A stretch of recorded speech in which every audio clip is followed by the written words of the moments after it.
The Western conception of art is that art is an expression of the ultimate value, beauty. The Indian conception is that art is an expression of the aspect of ultimate reality known as Ananda. The Upanishads state that the ultimate reality is of the nature of pure joy, and all worldly joys are manifestations of this supreme bliss. This is one of the most unique, important, and wonderful ideas which is not found in any other scripture or culture in the world. The Taittiriya Upanishad speaks of the divine bliss as rasa. It asks who would have even breathed without this rasa or divine joy. But the application of this understanding in the field of aesthetics took place long after the end of the Vedic period. The idea that art is a symbolic device for manifesting or recreating divine joy was first propounded by Bharata through his groundbreaking work Natya Shastra in the 4th century AD. This great idea, however, remained quiescent for several centuries owing to various reasons. The idea was revived and given a philosophic form for the first time in the 9th century by Bhattanayaka. In Kashmir, Bhattanayaka introduced two important ideas. One is the principle of Sadharanikarana, universalization. To understand this principle, we must consider the paradoxes in life. Although the joy of Brahman is all-pervading, most people do not experience joy in life. On the contrary, they yield to sorrow and depression too often. What is the cause of this paradox? The cause is egoism, which leads to mental stupor or moha, according to Bhattanayaka. According to Bhattanayaka, a work of art, such as a drama, has the power to suppress egoism and overcome moha or mental stupor. That is how art helps people overcome the sorrows and difficulties in life. People go to see cinema or read fiction, novels and all that. These the artistic creations enable us to, for a time being, we forget our own ego, and the aesthetic experience somehow enables us to transcend sorrow and evil for the time being. Here another question arises: how can a tragedy such as Shakespeare's Hamlet, in which almost all the main characters die, create joy in us? Bhattanayaka's theory, Sadharanikarana or universalization, explains it. Rasa or aesthetic experience is not like ordinary emotions. This was pointed out by Roger Fry also. Aesthetic experience is a sublime experience which lifts us above sorrow, evil and other negative aspects of life. The second principle introduced by Bhattanayaka is still more remarkable. According to him, aesthetic experience of rasa is similar, though not identical, to the direct experience of Brahman, that is Brahma Anubhuti. However, Bhattanayaka is careful to point out that although samadhi or yogic experience and aesthetic experience have some similarity, differences between these cannot be ignored. Bhattanayaka's theory was the experience of Brahman is not only meant for the yogis and the illumined souls who transcend the sensory world and come into contact with the direct realization of the transcendent reality. It is also available to ordinary people in the form of aesthetic experience. Aesthetic experience is only a reflection of the divine Ananda, that is his main idea. But he has pointed out the differences between these two also. Bhattanayaka is careful to point out, though samadhi or yogic experience and aesthetic experience have similarity, the differences between them cannot be ignored. In the first place, aesthetic experience is temporary.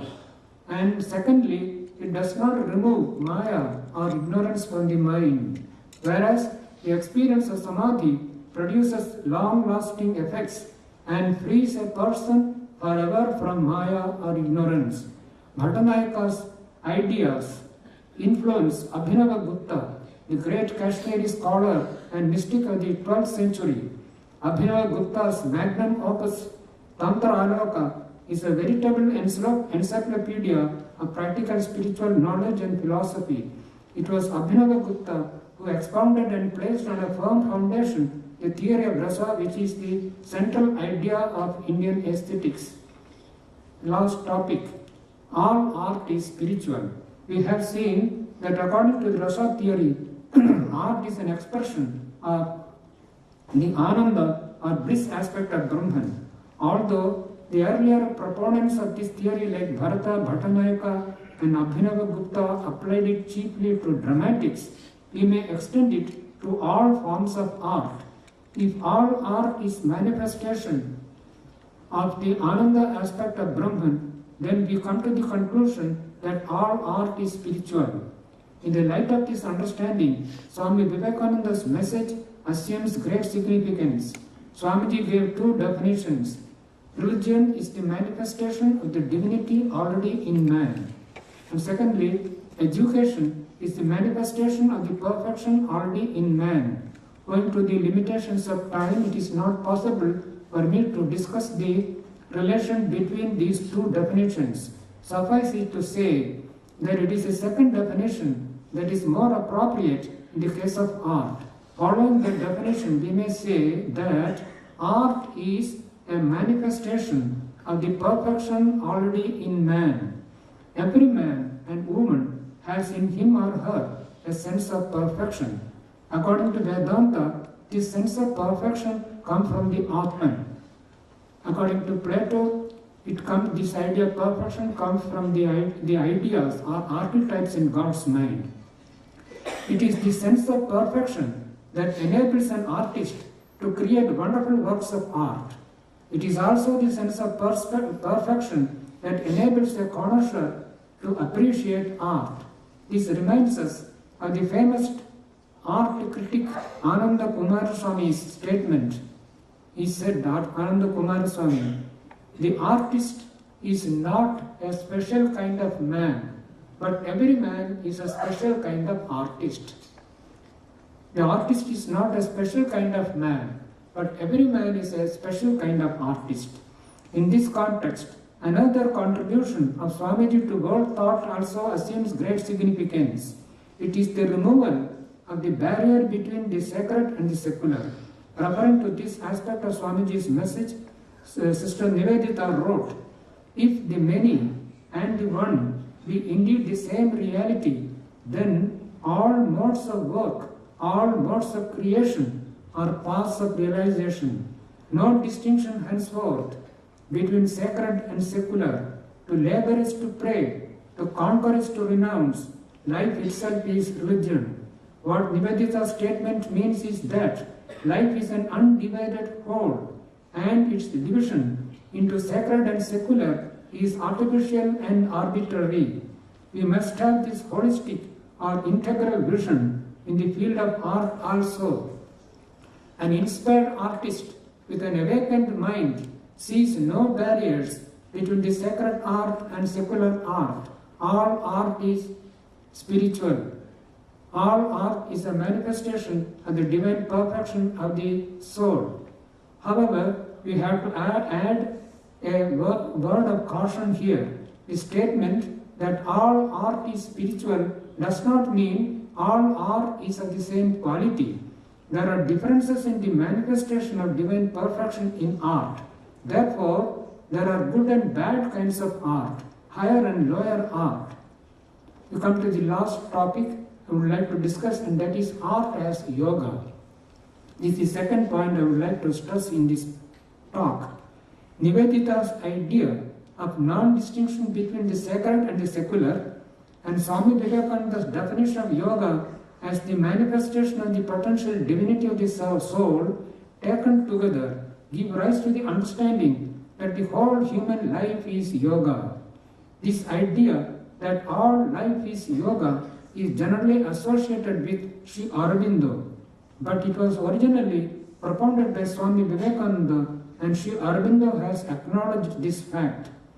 This idea implies that art also can be looked upon as yoga. The teachers of yoga speak of two levels of yoga, para are higher and apara are lower. Thus we have in Bhakti Yoga, para bhakti and apara bhakti. In Jnana Yoga we have the para vidya and the apara vidya, and in the case of Karma Yoga, Arirukshu and the Yoga Rudha.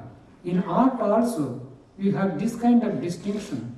The poems, songs, hymns, etc. and composed by illumined sage souls like Shankara, Swami Vivekananda, Tulsidas, Surdas, Kabir, Nanak, the great Tamil saints, Ram Prasad, and other illumined saints, sages and spiritual teachers, which are all based on their direct transcendental experiences, constitute a distinct class of art. This class may be regarded as the para aspect of the yoga of art. The artistic work done by ordinary people in poetry, fiction, drama, painting, modeling, dance and other fields of art may be regarded as constituting the apara aspect of yoga of art, whereas the para aspect of art is the expression of the transcendental experience attained by illumined souls. The apara aspect of art can be treated as a struggle to get that experience. That is to say, the apara aspect of art may be treated as sadhana, spiritual practice. In fact, some years ago, the great artist Sri Nandalal Bose wrote a remarkable article, Art as Sadhana. I think some of you might have seen that article, Art as Sadhana by Nandalal Bose. Professor M. Hiriyanna, who was a great scholar, thinker and sage, has spoken of art as layman's yoga. Like yoga, art also involves detachment and concentration. Moreover, as stated by Abhinava Gupta, aesthetic enjoyment is similar to spiritual experience of pure bliss in samadhi. Thus, art may be regarded as common man's yoga. This is one point. Second point I would like to stress in this talk. The first one is the values, truth, goodness and beauty. Their expressions seen through the veil of Maya of the ultimate reality, Satchit Ananda. Second one is what we call art may be regarded as common man's yoga. So this may, though I have much more to tell, my time is already over. We have started late. Only I would like to mention 3 omissions. I have omitted 3 topics from my talk. The first one is the seminar main theme is art, spirituality in art, past, present and future. To discuss the past, present and future of art or even spirituality in art is a vast subject. It will take a long time. So I thought better not to touch it. So I omitted it. That is first omission. The second omission is about the art from the art of the Chinese and Japanese art. I have discussed only Western art and Indian art, but the Chinese and the Japanese developed art to much greater height. The Chinese art and they are based on a totally different paradigm. Unfortunately, it's not so well known, the theoretical aspects behind it. There is a lot to discuss the Chinese and Japanese art.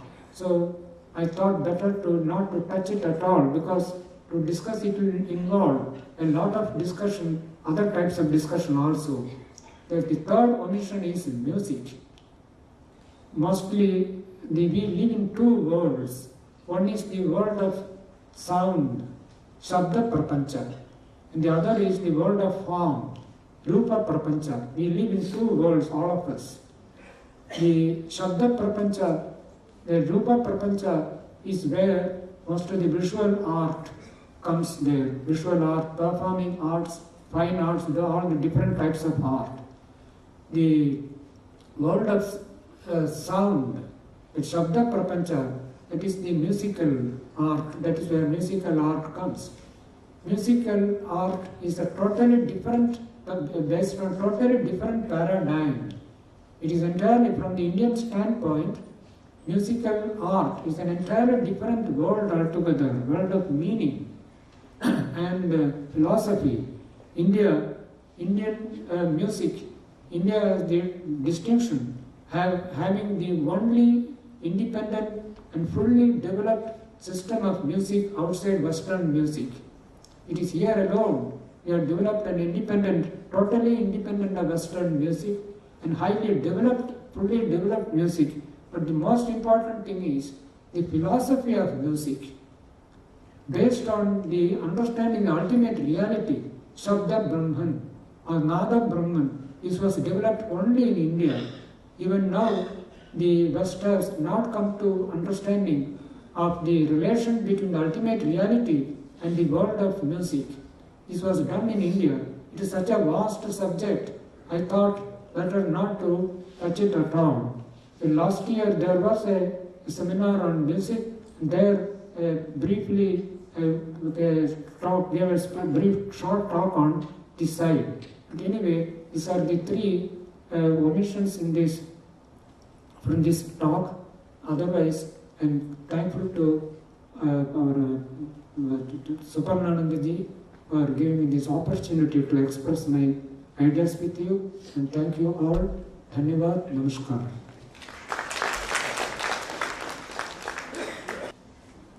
I now invite Shri Harsha Datta, the editor of Desh Patrika, to present his speech. Respected audience and dear friends, in his keynote address, Swami Bhajananandaji Maharaj has explained thoroughly and deeply about the concept of spirituality in art. Now I think there is no necessity to speak any more on this subject. But I have to say something because I am on the stage as a speaker. I would be obliged if you would accept all substances and ignore all impudences of my speech. Let me start. We all have our own sense of art, our own approach towards art, and also towards spirituality. Sometimes we ask ourselves what prompts an artist to create. A belief within, perhaps his or her love for art and the artistic. This belief, this love is often analogous to what we term as spiritual. Now, among those present here, many may not agree that art is associated to spirituality. In fact, art has been looked upon by many as something sans spiritualism. Many great artists have been unbelievers. Again, all this stem from the notion that spiritualism is akin to religion or deity, worship, and all such divine ideas. In reality, it is not. Spiritualism is not necessarily religion. Religion and spirituality often seem to be interchangeable. Yet, an important distinction exists between spirituality in religion and spirituality as opposed to religion, like in art in some cases. In recent years, Spirituality in art often carries the connotation of a believer having a faith more private, less rigid, more open to new ideas and innumerable influences, and more pluralistic than the faiths of mature religions. It also can signify the nature of believers' personal relationship or, quote, connection, unquote, with their God or belief system, as opposed to the general relationship with the deity as shared by all members of a given faith. So, what is spirituality? Something concerning with the intellect, or what is often thought of as a better or higher part of mind, or is it the moral aspect of life? Perhaps it may even mean a state of being incorporeal. Whatever way one may define, it may be termed as an ideal that deems all reality in essence of spiritual, or simply stated, spirituality is one's character or equality that makes one rise above the barriers of worldliness, caste, creed, and sensuality, and realize one's connection with the truth. During the Romantic period, art came to be seen as, quote, a special faculty of the human mind to be classified with religion and science, unquote. The world believed and the world seen intermingled. Human mind traveled from the seen to the unseen, felt the presence of the eternal, the transcendent. What is Wordsworth's the excursion, quote unquote, if it is not a spiritual text? And curiously, it was while teaching this text, if you will recollect the incident, that a professor of Scottish Church College, William Hastie, directed the young Narendranath Dutt to go and meet Ramakrishna Paramahansa at Dakshineshwar. Spiritualism, if we are allowed to say so, lies everywhere, and we must realize that, like fire generating heat, a lamp emitting light, art in any form emanates spiritual thoughts. Art becomes a spiritual process depending upon the degree of commitment that an artist brings to it. Every experience then becomes direct food for his or her art. Then art teaches us about life. Each moment of the creative process engages the senses more fully with richer and more focused awareness. In art, one can experience transcendences, being one with all and the other. A dancer stays always in tune with the percussionist beats, said Nandalal Bose. A good dancer seldom makes false steps. Same is true of artists in all ages. Whatever they paint, and they sure know how to handle their chosen medium.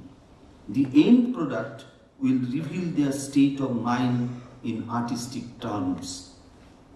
Art is the human spirit, the self. Spirituality is that equality of human experience that comes to affect when ego is displaced from the center of one's universe. The spiritual elements one associates with art or the creative process may be employed to either good or ill to the extent the work of art awakens good or ill in us. In Indian art and architecture, if you look at our temples and mosques dating back to ancient times. The sense, the splendor of the spiritual is not difficult to locate. Rightly did Nivedita discover the heart of Indian art in the wall paintings of Ajanta. The Ajanta cave paintings are embedded with religious essence. This essence of the religious, in its turn, is then linked to higher spiritual ideas. To be honest, religion is microcosmic, the spiritual is macrocosmic. The enigmatic English poet William Blake said, quote, "Everything that lives is holy," unquote. While art is a translation of the real into words or painting or sculptures, we must acknowledge Blake's words, and moving a bit ahead from it say, there is God's touch in every art, in everything that we see, whether animate or inanimate. If one takes a quick glimpse of Western European art from the Greco-Roman to the Renaissance Italian, one can every well sense the powerful cohabitation of art and spirituality. In this context, mention may be made of the ancient sites like the Parthenon, paintings and sculptures by Michelangelo, paintings by Raphael, these two names uttered by Swami Bhajananandaji, the structure of the cathedrals. The field emanation of the spiritual is conspicuous in all this. They stand as living testaments to the relation of art and spirituality. The arrival of modernism in the late 19th century led to the radical break in the conception of the function of art. In the 19th century, artists are primarily concerned with ideas of truth and beauty.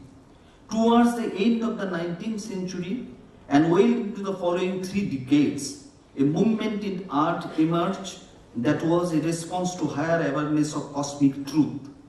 Modern abstract art was a visible manifestation of spiritual ideas processed through the teachings of theosophy and other wisdom. Now, there is an idea currently circulating that art can be anything whatsoever.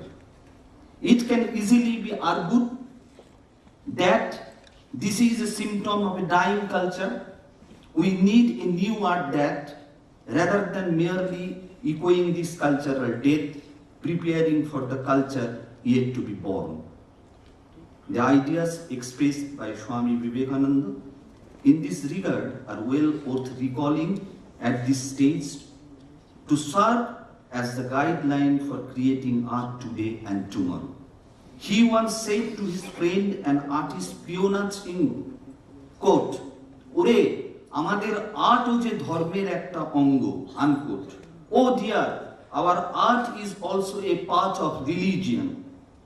By religion, Vivekananda here didn't mean the rites and rituals of a religious act, but to use his own words, the manifestation of divinity already in man. This religion is something that, like a container, contains the life and living of humanity.